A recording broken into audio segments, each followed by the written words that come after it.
बीते दिनों राजधानी पटना में 1 दिसंबर को अंकित मेटल प्राइवेट लिमिटेड में 57,49,000 की लूट की वारदात घट जाती है।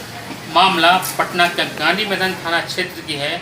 पुलिस को जैसे ही लूट की सूचना मिलती है, पुलिस त्वरित कार्रवाई करते हुए पटना एसएसपी ने घटनास्थल का मुआयना करते हैं।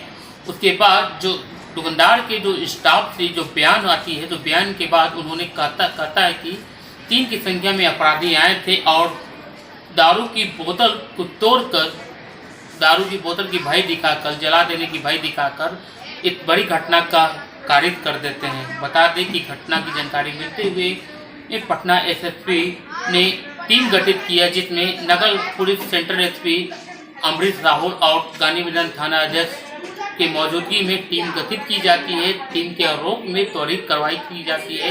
कार्रवाई के दौरान जब करीब से पुलिस पूछताछ करती है, तो उसके स्टाफ ने अपना गुनाह कबूल करते हैं और कहते हैं कि इस लूट की घटना हमने ही किया था और इसका षड्यंत्र रचा था। मामले को जानकारी मिलते हुए पुलिस ने जब दबाव बनाती है, तो घटनास्थल से 40 लाख रुपए भी बरामद करती है। वही बता दें, इसका मास्टरमाइंड रवि भास्कर है, जिसको पुलिस ने पकड़ ली है और अन्य साथियों की गिरफ्तारी के लिए पुलिस छापेमारी कर रही है। संवेदनशील सूचना हम लोग को मिली शाम में। मेरे मोबाइल भी फ़ोन आया था और फ़ोन आया तो फ़ोन की सूचना थी कि एग्जीबिशन रोड में एक आनंद टावर है, पेंटालून शोरूम के बगल में। उसके 3rd फ्लोर पर एक स्टील इंडस्ट्री है, उसका ऑफिस है। स्टील इंडस्ट्री दुर्गापुर में है, उसका ऑफिस है। वहाँ पर अज्ञात अपराधियों द्वारा घटना किया गया है और लगभग 57 लाख रुपए की लूट की गई है। इन्फॉर्मेशन जिस तरीके से मेरे पास आया था, उस इन्फॉर्मेशन के आने के साथ ही हम लोगों को संदेह हुआ कि ये लूट की घटना तो नहीं है। मेरे पास 7 बजे शाम में कॉल आया है। कॉल आने के बाद हमको एक नंबर मिलता है और नंबर जो उस ऑफिस के केयरटेकर हैं, उनसे बात करने के लिए हम लोग उसको कांटेक्ट करते हैं। तो कांटेक्ट किया गया, तो हमने कांटेक्ट के माध्यम से पता किया, तो उन्होंने कहा कि यस, ऐसी घटना तो घटी है। फिर क्वेश्चन काउंटर क्वेश्चन में कि आप लेट क्यों बताए, पुलिस को ऐसे कौन बताता है, थाना में क्यों नहीं गए, और हमको तीसरा आदमी से फ़ोन क्यों आ रहा है। कुछ संतोषप्रद जवाब नहीं मिला, लेकिन चूंकि इतनी बड़ी घटना थी, 57 लाख की लूट की बात है, एग्जीबिशन रोड है, गांधी मैदान है, वीआईपी इलाका है और वहाँ इतना पैसा होना स्वाभाविक भी है। वहाँ बहुत सारे बिजनेस एंटरप्राइजेज हैं, यहाँ इतना पैसा होता है। तो फिर हम लोग मौके पे गए थे, सादे में गए थे रात में। लगभग हम लोग 2 से 3 घंटा उस रात वहाँ थे। घटनास्थल का निरीक्षण हम लोग किए। बहुत ही बिजी बिल्डिंग है आनंद टावर, उसमें लिफ्ट भी है, सीढ़ी भी है, हर फ्लोर पे सीसीटीवी भी है, कुछ कार्यरत है, कुछ नहीं भी है। तीसरे तल्ले पे ये एक मकान है, फ्लैट है, जिसमें कि ऑफिस चलता है, उसमें सब ऑफिस ही है। लेकिन उसमें वहाँ तीसरे फ्लोर तक जाने के दौरान हम लोगों को ये एहसास हुआ कि यहाँ पे कोई भी आदमी किसी ऑफिस में आएगा और ऐसी घटना करके चला जाएगा और किसी को पता नहीं चलेगा, ऐसा असंभव है। लेकिन जैसा कि सूचना हम लोग को मिल रही थी, हम लोग वही मान के चल रहे थे।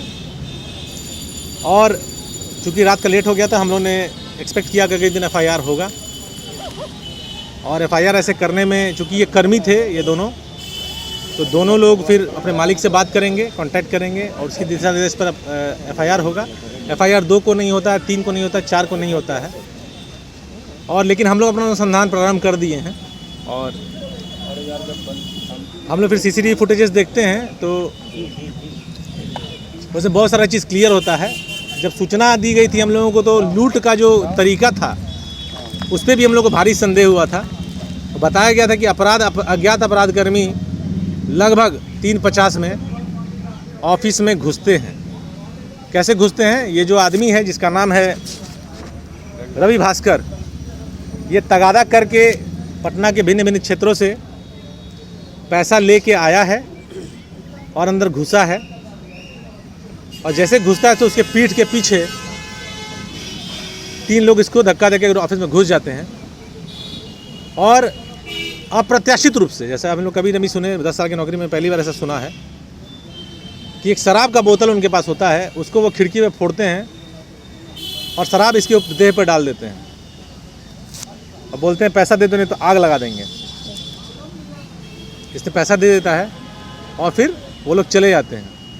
ये पूछने पर कि तुम बाहर निकल के हल्ला काहे नहीं किया, तो इसने कहा चूँकि बिहार में शराबबंदी है, तुम बाहर निकलते तो पुलिस हमको धर लेती।